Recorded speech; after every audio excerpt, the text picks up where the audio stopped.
चलो भाई शुरू करते हैं। उत्तराखंड पुलिस फॉरेस्ट गार्ड और खनिज सहायक यानी कि उत्तराखंड SSSC के लिए जितने भी महत्वपूर्ण सारे के सारे एग्जाम हैं, हर एग्जाम के लिए महत्वपूर्ण है रीजनिंग का 10 नंबर के जो क्वेश्चन है यहाँ पे वो सॉल्व करवा रहा हूँ मैं इस प्रैक्टिस सेट में। तो बहुत ही महत्वपूर्ण है जो एग्जाम में आने के लिए जो है बिल्कुल एकदम तैयार है। तो चलो शुरू करते हैं। देखो चलो क्वेश्चन देखते हैं। एक चित्र की ओर इशारा करते हुए एक महिला कहती है कि यह चित्र उसके पिता के इकलौते पुत्र की दादी की बहू का है। चित्र वाली महिला का उस महिला से क्या संबंध है। देखो कैसे करते हैं इस क्वेश्चन को, डायग्राम बना के। उसने कहा एक है महिला, ये देखो ये है हमारे पास महिला, आपको ऐसे बनाना है और डायग्राम बना के कैसे बनता है। और ये है चित्र, एक महिला ये है और एक महिला वाली चित्र है। तो कह रहा है ये महिला जो है इस चित्र की ओर इशारा करते हुए कहती है कि यह चित्र उसके पिता के, यह चित्र उसके पिता के मतलब इस महिला के जो बोल रही है, यह चित्र उसके पिता के, इसके पिता के इकलौते पुत्र, इकलौता पुत्र, इसके पिता का इकलौता पुत्र कौन होगा, इसका नीचे आ जाएगा। इकलौता पुत्र क्या हो जाएगा, इसका भाई हो जाएगा, है ना, क्योंकि इसका पिता है तो ये इसका क्या हो जाएगा, भाई, इसका पुत्र इसी का भाई हो जाएगा, है ना। इसके पिता के इकलौते पुत्र की दादी की बहू का है। इसके पुत्र की दादी, जो इसकी दादी होगी उसके पिता की माँ होगी, ये इसके पिता की क्या होगी, माँ, और इसकी क्या हो जाएगी, ये दादी। या फिर आप ये बोल सकते हो इसकी क्या है, ये दादी की बहू का है। ये चित्र किसका है, इसकी दादी की बहू का है। तो वो कह रहा है कि चित्र वाली महिला का उस महिला से क्या संबंध है, मतलब इस महिला का इस चित्र वाली महिला से क्या संबंध है, चित्र वाली महिला का उस महिला से क्या संबंध है, यानी कि चित्र वाली महिला इसकी क्या लगती है। तो देखो जरा, ये इसकी बहू है और ये इसका बेटा है, तो इसका मतलब ये दोनों क्या हुए, पति पत्नी। ये इसकी क्या हो गई, पत्नी हो गई। और जब इसकी पत्नी है और ये इसके बच्चे हैं, ये इसकी बेटी एक बेटा है, तो इसका मतलब इन दोनों की क्या हुई, ये माँ। तो इस महिला की क्या होगी, चित्र वाली महिला माता हो गई, तो माता इसका आंसर हो जाएगा। चलो अगला क्वेश्चन देखते हैं। 39 विद्यार्थियों की कक्षा में सुरेश अशोक से 7 रैंक आगे हैं। यदि अशोक की रैंक अंत से 17वीं है तो आरंभ से सुरेश की रैंक क्या होगी। देखो भाई, सबसे पहली बात कि जो विद्यार्थी टोटल वो कितने 39, और 39 विद्यार्थियों की कक्षा में सुरेश अशोक से 7 रैंक आगे हैं। सपोज हमने मान लिया कि ये है अशोक और ये है सुरेश, है ना। तो ये आप लोग देखना, एक यहाँ पे है तो 1 2 3 4 5 6 7, ये 7 रैंक, यहाँ पे 7 रैंक आगे होगी। देखो अशोक से, ये तो अशोक खुद है, तो यहाँ से पहला रैंक हो जाएगा 1 2 3 4 5 6 7, तो 7 रैंक अशोक से जो है, अशोक जो है सुरेश से आगे हो गया।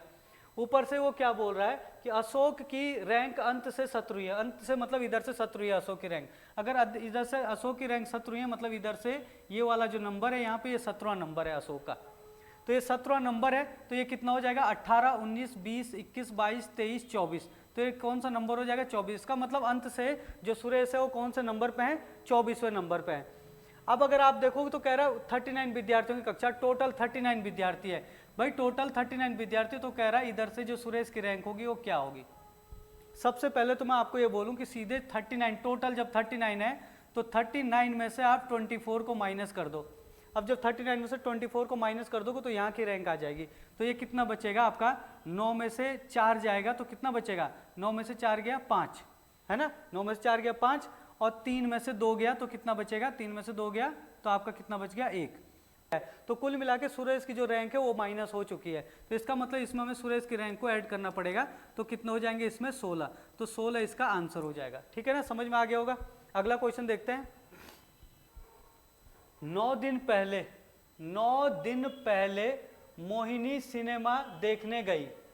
यह केवल बृहस्पतिवार को ही सिनेमा देखने जाती है, आज सप्ताह का कौन सा दिन होगा। भाई 9 दिन पहले मोहिनी सिनेमा देखने जाती है, और जो जिस दिन वो सिनेमा देखने जाती है उस दिन क्या होता है, बृहस्पतिवार। तो आप इस क्वेश्चन को सीधा कर सकता है कि जो 9 दिन पहले की जो बात है उस दिन क्या था, बृहस्पतिवार था। 9 दिन पहले कौन सा बार था, बृहस्पतिवार। ठीक है ना, तो आपको सीधा देख लो कि आज सप्ताह का कौन सा दिन होगा। तो भाई 9 से सीधा कम कर दो, 8 7 6 5 4 3 2 और 1, ऐसे करके काउंट कर लो सीधे। तो 9 दिन पहले बृहस्पतिवार था, तो 8वें दिन पहले एक एक दिन जो है कम करके आओ आप लोग। बृहस्पतिवार से एक दिन पहले क्या आता है, बुधवार आता है ना। बृहस्पतिवार से एक दिन पहले बुधवार आता है, फिर मंगलवार आता है, मंगलवार से एक दिन पहले क्या आएगा, सोमवार, फिर रविवार आएगा, फिर शनिवार आएगा, शनिवार से एक दिन पहले क्या आएगा, शुक्रवार, फिर बृहस्पतिवार आएगा, और फिर क्या आ जाएगा। चलो देखो इस क्वेश्चन को, एक आदमी दक्षिण पश्चिम की ओर मुंह करके खड़ा है, दक्षिण पश्चिम की ओर मुंह करके खड़ा। देखो आपके पास चार दिशाएं होगी आपके पास, देखो ये है आपकी पूर्व दिशा, है ना, ये है पश्चिम दिशा, ये है उत्तर दिशा, और ये वाली है दक्षिण दिशा, ठीक है ना। तो ये दिशाएं हैं, तो ये दिशाएं होती, तो वो कह रहा है एक आदमी दक्षिण पश्चिम दिशा की ओर मुंह करके खड़ा है। तो दक्षिण पश्चिम दिशा का मतलब क्या होता है कि जो दक्षिण और पश्चिम के बीच में, मतलब इस दिशा की ओर मुंह करके खड़ा है वो। तो कुल मिला के वो आदमी इस तरीके से दक्षिण पश्चिम दिशा में मुंह करके खड़ा है। भाई आपकी चार दिशाएं ये है ना, एक आपकी पूर्व दिशा है, पश्चिम दिशा, ये आपकी पूर्व दिशा है, ये पश्चिम दिशा है, ये पूर्व दिशा है, पश्चिम दिशा है, उत्तर, और ये दक्षिण दिशा है। तो दक्षिण पश्चिम दिशा के तरफ को जो है मुंह करके ऐसे खड़ा है। वो कह रहा कि यदि वह पहले दक्षिणावर्त 180 डिग्री, दक्षिणावर्त का मतलब होता है घड़ी की दिशा में, और घड़ी किधर को घूमती है, इस दिशा में घूमती है। दक्षिणावर्त घड़ी की दिशा में 180 डिग्री घूमता है, तो 180 डिग्री का मतलब होता है बिल्कुल अपोजिट साइड घूम रहा हो, उसको 180 डिग्री बोलते हैं। तो ये पूरा 180 है ना, और 360 तो पूरा इधर से घूम के आता है, तो 180 इसका आधा घूमता है ऐसे, तो 180 डिग्री घूम गया इधर को। ये हो गया आपका दक्षिणावर्त घड़ी की उल्टी, घड़ी की दिशा में। इसके बाद कह रहा हूँ वो 135 डिग्री वामावर्त घूमता है। वामावर्त होता है घड़ी की उल्टी दिशा में। अब घड़ी की उल्टी दिशा इधर को आ जाएगी, लेकिन कितना घूम रहा है, 135। तो 135 घूमेगा, तो ये यहाँ पे देखो, जब आप एंगल को देखते हो तो ये देखना, ये जब सीधा ऐसे एंगल जाता है 90 डिग्री का होता है, ये भी 90 डिग्री, ये भी 90 डिग्री, ये भी 90 डिग्री, तो 90 का आधा कितना हो जाएगा, 45। तो कुल मिला के जब यहाँ से यहाँ वो घूमेगा इधर को, तो 45 तो ये आ जाएगा, और 90 वो यहाँ से यहाँ तक और आ जाएगा, 90 ये 90 हो जाएगा, तो 90 और 45 135, यानी कि पूरा यहाँ से यहाँ तक जो है 135 डिग्री आ जाएगा। वो 135 डिग्री आ जाएगा। अब उसका मुंह किस दिशा की ओर है, मतलब वो यहाँ पे पहुँच गया, तो उसका इस दिशा की ओर मुंह, और इधर वाली दिशा क्या होती है, पश्चिम दिशा होती है। तो पश्चिम इसका आंसर हो जाएगा, तो डी आंसर सही होगा। चलो अगला क्वेश्चन देखते हैं। देखो यहाँ पे क्या कह रहा कि 12 वर्ष पूर्व सामी अपने भाई विनय से 3 गुना बड़ा है। 12 वर्ष पूर्व, 12 वर्ष का सामी अपने भाई विनय से 3 गुना बड़ा है। सामी की आयु उस समय कितनी होगी जब वह विनय से 2 गुना हो जाएगा। अब देखो जरा, अभी जो है सामी की आयु अगर 12 वर्ष है, तो विनय की आयु कितनी हो जाएगी, 4 वर्ष, तभी तो ये 3 गुना बड़ा हो जाएगा, है ना। ये मान के चलो, ये आपका क्या है, सामी है, और ये क्या है, आपका विनय है, ये विनय है। तो अभी क्या है कि जो विनय 4 तिया 12, तो विनय से सामी 3 गुना बड़ा है। तो देख रहे हो 12 वर्ष का जो सामी है वो अपने भाई विनय से 3 गुना बड़ा है। तो 3 गुना बड़ा हो गया, 4 तिया 12। कह रहा कि सामी की आयु उस समय कितनी होगी जब वह विनय से 2 गुना बड़ा होगा। तो देखो भाई, जब विनय जो है 8 वर्ष का हो जाएगा ना, तो ये कितने वर्ष का, भाई 4 वर्ष जोड़ेंगे, 4 वर्ष, इस 4 वर्ष के बाद क्या हो जाएगा, ये तो हो जाएगा 8 वर्ष का, और 4 वर्ष इसमें जोड़ेंगे, तो 4 वर्ष के बाद ये सामी कितने वर्ष का हो जाएगा, 16 वर्ष का। तो कितना हो गया, 8 दूनी 16। तो भाई उस समय जो क्या कहते हैं, उस समय कितनी होगी, किसकी आयु, सामी की आयु, जब ये विनय से 2 गुना होगा। तो विनय से 2 गुना हो गया, तो सामी की आयु कितनी अभी, 16 वर्ष। तो बी इसका सही आंसर हो जाएगा। चलो यहाँ पे देखो अगला क्वेश्चन। अगले क्वेश्चन में क्या कह रहा कि प्रश्न चिन्ह के स्थान पर क्या होगा। देखो भाई क्या है, आपका 3 है, फिर 14 है, फिर 25 है, फिर कितना है, 36 है, और इसके बाद 47, और फिर डैश डैश डैश करके क्वेश्चन मार्क लगा हुआ है। अब यहाँ पर देखना, इसमें क्या किया उसने कि 3 के साथ जो है 11 को जोड़ दिया, है ना। तो 11 और 3 कितना होता है, 11 और 3 14 होता है, ठीक है ना। फिर इस 14 में किसको जोड़ दिया, फिर से 11 को जोड़ दिया, है ना। तो 14 और 11 कितना होता है, 14 और 11 25 होता है। फिर इस 25 में भी फिर से 11 जोड़ दिया, तो 25 और 11 कितना होता है, 25 और 11 36 होता है। फिर इस 36 में जो हमने क्या कर दिया, 11 और जोड़ दिया, तो 36 और 11 कितना होता है, 47 होता है ना। अगर यहाँ पे देखें तो हमने जो 3 को ही एक्स्ट्रा जोड़ा है यहाँ पे। इसका मतलब क्या हुआ कि यहाँ पे 47 में अगर हम यहाँ पे फिर से 11 जोड़ते हैं, तो 11 जोड़ने के बाद कितना आ रहा, 7 और 1 8, 4 और 1 5, 58 आ रहा है ना।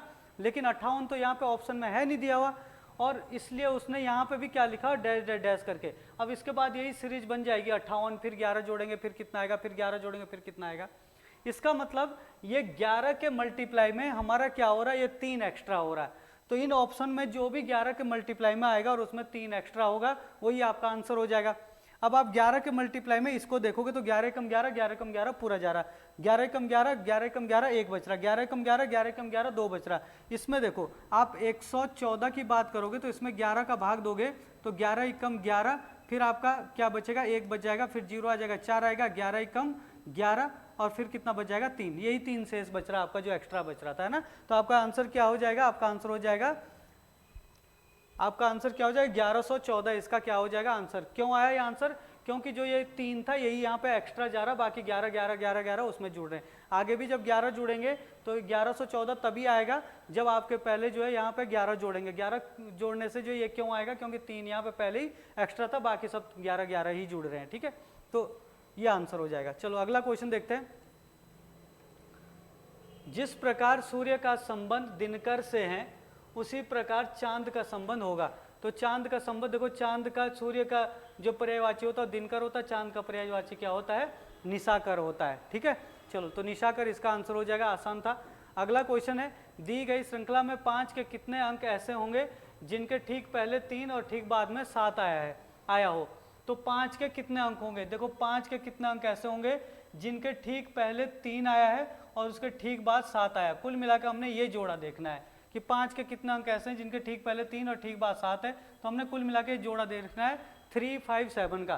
तो 357 यहाँ पे तो आया नहीं, यहाँ पे देखो आप लोग 357 ये आ गया एक, यहाँ पे देखो आप 357 एक ये आ गया, यहाँ पे देखो 357 एक ये आ गया, तो कितने होंगे 3, तो ए इसका सही आंसर हो जाएगा। चलो अगला क्वेश्चन देखते हैं। प्रश्न चिन्ह के स्थान पर क्या होगा। तो प्रश्न चिन्ह के स्थान पर क्या होगा, यहाँ पे देखो, ये देखो भाई ये क्वेश्चन भी अच्छा है। तो यहाँ पे आप लोग देखना, चलो इससे पहले भिन्न या विषम शब्द को चुनिए, पहले इसको ही देख लेते हैं। तो इसमें जो है अपराध का आरोप होता है ना, अपराध का आरोप दिया है, नाटा का लंबा दिया, गरीब का अमीर दिया, हल्का का भारी दिया है। तो भाई हल्के का विलोम शब्द भारी होता है, गरीब का विलोम शब्द अमीर होता है, नाटा का विलोम शब्द लंबा होता है, लेकिन अपराध का विलोम शब्द निरपराध होता है। लेकिन यहाँ आरोप लिखा है तो यही आपका क्या हो, इनमें अलग है। बाकी सब विलोम शब्द दिए हुए हैं लेकिन ये विलोम शब्द नहीं दिया हुआ, ये मतलब ये इसका विलोम शब्द नहीं है। अब यहाँ पे देखो प्रश्न चिन्ह के स्थान पर क्या आएगा। इसने क्या किया, इसको क्वेश्चन को, जैसे आपका ये है ना DLOC, अगर आप DLOC को देखोगे, इसको जरा उल्टा करोगे तो COLD क्या बना है, ये कोल्ड बना है। और अगर आप इसको अगर आप उल्टा करोगे तो ये क्या बन रहा है, ये बन रहा है आपका आइस, ये क्या बन रहा है, आइस बन रहा है। तो जो कोल्ड होता है वो क्या होता है, आइस होता है। यहाँ पर अगर आप देखोगे ये उल्टा कर रहा है, आप THO, अगर आप इसको उल्टा करोगे तो क्या हो जाएगा, ये HOT मतलब हॉट। तो हॉट क्या होता है, हॉट क्या होता है इनमें से, तो हॉट क्या होता है, चाय होता है ना, जिसको हम क्या बोल सकते हैं, फिर टी बोल सकते हैं। तो यहाँ पे क्या आ जाएगा TEA, और TEA को जो है हम उल्टा करेंगे तो क्या हो जाएगा AET। तो AET जो है इसका क्या हो जाएगा, आंसर हो जाएगा। तो इस तरीके से हम जो है इसको कर सकते थे, है ना। तो बाकी इसका भी हो गया। तो ये आपके रीजनिंग के क्वेश्चन थे, और ऐसे रीजनिंग के क्वेश्चन जो है डेली हम लेके आएंगे, तो आप लोग जो है डेली इसको देखिएगा। चलो आज के लिए इतना ही देखते हैं।